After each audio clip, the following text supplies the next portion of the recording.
अपने ससुराल सिवान क्यों नहीं आ रही है, क्या कारण हो सकता है कि रंजना ससुराल नहीं आ रही है।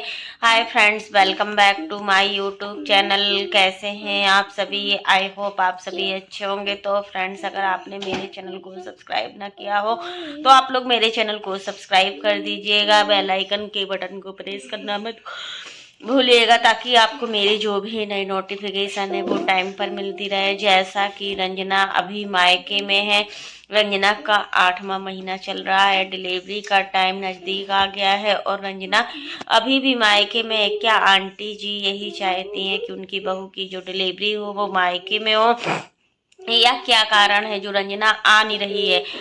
7 महीना तो कंप्लीट हो चुका है, 8वां महीना रंजना का लग गया है, तो क्यों नहीं आ रही है? तो देखो, यहाँ पर प्रिंस ने पिछली बार जो भी चीज़ें बोली थी अपनी माँ को, तो माँ भी क्या कम है क्या? सासू माँ भी यही चाहती है कि बहू हमसे थोड़ा दूर रहे, जिससे कि हमारा बेटा हमें कुछ कह ना पाए। क्योंकि प्रिंस को तो आप लोग जानते ही हो, प्रिंस कुछ भी बोल देते हैं, उनको समझ में नहीं आता है कि आखिर हमें क्या बोलना चाहिए या नहीं बोलना चाहिए। उनको बोलना है, बस बोलने से मतलब होता है। वो मनीषा को नहीं छोड़ते हैं, वो अपने भैया को नहीं छोड़ते हैं, और जो इंसान जब अपनी माँ को नहीं छोड़ सकता तो वो भैया भाभी से तो बहुत दूर का रिश्ता है। भैया भाभी किसी के सगे नहीं होते, चाहे वो मायके पक्ष से हो चाहे वो ससुराल पक्ष से हो। और यहाँ पर रंजना और प्रिंस कहीं ना कहीं यही चाहते हैं कि मतलब रंजना अभी मायके में रहे, सेफ्टी रहे। क्योंकि देखो, मायके में काम भी कम करना होता है, ससुराल कितना भी अच्छा क्यों ना हो, लेकिन एक बहू को ससुराल में काम बहुत करना होता है। बट अप्सरा मोम के यहाँ कुक लगा हुआ है, बर्तन वाली लगी हुई है, झाड़ू पोछा वाली लगी हुई है, तो उनको ज़्यादा काम नहीं पड़ता है। बट उनसे पूछो, जिनके घर में बहुओं को पूरा अकेले दम पर काम करना होता है, खाना भी बहू बनाएगी, बर्तन भी बहू धुलेगी, और झाड़ू पोछा भी बहू करेगी, कपड़े भी धुलेगी, आखिर दिन भर काम में ही लगी रहेगी और कोई वैल्यू नहीं रहेगी। क्योंकि बहू बहू होती है, बेटी बेटी होती है। ये बिल्कुल रियल फैक्ट है। आप कितना भी बेटी बनने की कोशिश कर लेना, बट आप कभी बेटी नहीं बन पाओगे अच्छी।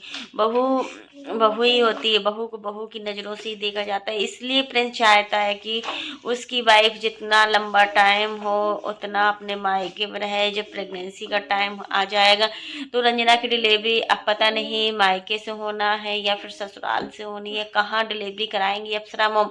हमें नहीं लगता है कि इस बार सिवान में डिलीवरी होगी इनकी, पटना में ही होगी। आप लोग देख लेना कि जो रंजना की डिलीवरी वो पटना में ही होगी, क्योंकि पटना में बहुत सारी इनकी बहनें हैं। रंजना 4 बहनें हैं, भैया है, मम्मी है, पापा हैं, सब लोग देखभाल करने के लिए, तो कोई प्रॉब्लम भी नहीं होगी।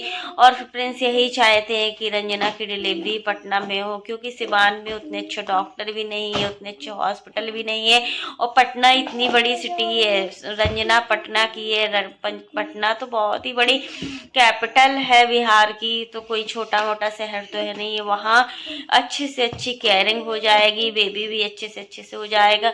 और यहाँ सिवान में उतनी अच्छी सुविधाएं नहीं है, ये बिल्कुल रियल है। इसलिए शायद इस बार रंजना की डिलीवरी वही होगी। पिछली बार रंजना के साथ जो हुआ था वो अच्छा नहीं हुआ था, बहुत प्रॉब्लम सही थी, रंजना ने कितनी तकलीफ़ों का सामना करना पड़ा था। और जब इंसान को एक बार, जब जिस लड़की का एक बार मिसकैरेज हो जाता है ना, तो उसको बहुत सारी प्रॉब्लम्स का सामना करना पड़ता है। हर एक लड़की के साथ होता है, पूरा शरीर कमज़ोर हो जाता है। बट कहीं कहीं ससुराल वाले बहुत अच्छे होते हैं, बहुत केयरिंग करते हैं, मिसकैरेज के बाद बहुत केयरिंग की जाती है। बट कहीं कहीं ससुराल वाले ऐसे होते हैं कि मिसकैरेज के बाद कोई भी केयरिंग नहीं होती, वही दाल रोटी सब्जी खाओ, ना कोई मेवा ना कोई मसाला, कुछ भी नहीं। यहाँ पर अप्सरा मोम बहुत ही अच्छी हैं कि अपनी बहू की केयरिंग बिल्कुल अपनी बेटी की तरीके से करती है। जो चीज़ें हम ऑन कैमरा देखते हैं ना, तो उसको देखने के बाद हमें यही लगता है कि अप्सरा मोम अपनी बहू की केयरिंग अपनी बेटी की तरीके से करती है, करना भी चाहिए। क्योंकि देखो, कोई ज़्यादा बहुएं तो है नहीं है, 2 बहुएं हैं, मनीषा है मनीषा वैसे भी नहीं रहती है सिवान में इस समय। मनीषा का स्टोर खुला है, इस वजह से वो सिवान में है। अच्छा लगता है मनीषा को देखकर, हर चीज़ अच्छे से अच्छे। तो फ्रेंड्स आज के लिए बस इतना ही। कैसा लगा आपको मेरा वीडियो पसंद आए तो लाइक कर देना, और अगर आप चैनल पर न्यू हो तो चैनल को सब्सक्राइब करना ना भूलना। और फ्रेंड्स आप लोग भी कमेंट बॉक्स में ज़रूर बताइएगा कि रंजना की डिलीवरी कहाँ से होनी चाहिए, सिवान से होनी चाहिए या फिर पटना से होनी चाहिए। आपके अकॉर्डिंग कहाँ से होना चाहिए डिलीवरी, आप लोग कमेंट बॉक्स में ज़रूर बताइएगा कि पटना बेस्ट रहेगा या फिर सिवान बेस्ट रहेगा। अप्सरा मोम भी यही चाहती है कि मतलब पटना से हो तो ज़्यादा बेस्ट रहेगा, क्योंकि डिलीवरी के बाद बहुत सारे काम होते हैं। सच में आप बहुत प्रॉब्लम का सामना करना पड़ता है। सबसे ज़्यादा तो केयरिंग होती है। एक बेटी समझकर अगर एक बहू की केयरिंग की जाए ना, तो कोई भी बेटी बहू में फर्क नहीं कर सकता। लेकिन बेटी का दर्द बेटी होता है, बहू का दर्द बहू होता है। बेटी अगर दुख में होती है तो मतलब माँ बाप कितना रोते, वही जब बहू को कष्ट होता है तो कोई भी प्रॉब्लम नहीं, सब कुछ हो जाएगा, सब कुछ कर लेगी बहू।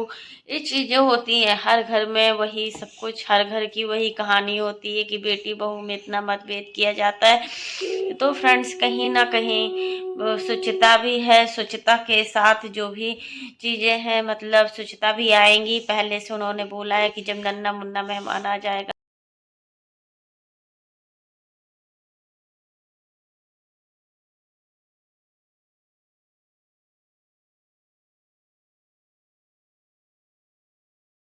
अच्छा लगता है ये सारी चीज़ें सुनकर कि स्वच्छता भी ऐसा बोल रही है। अब आगे देखो क्या होता है क्या नहीं होता है, क्योंकि अभी कहने से कुछ नहीं है, बाद में ही सारी चीज़ें पता चलती हैं। जब बाद में जिस पर बीतती है ना वो जानती हो। मिस कैरेज के बाद अप्सरा मोम ने रंजना की बहुत ज़्यादा केयरिंग की थी। सच में बहुत अच्छा लगा था देख कर कि अप्सरा मोम एक बेटी की तरीके से केयरिंग करती थी। स्वच्छता, बालों में तेल लगाती थी रंजना के कि रंजना को बाद में कोई भी प्रॉब्लम ना हो।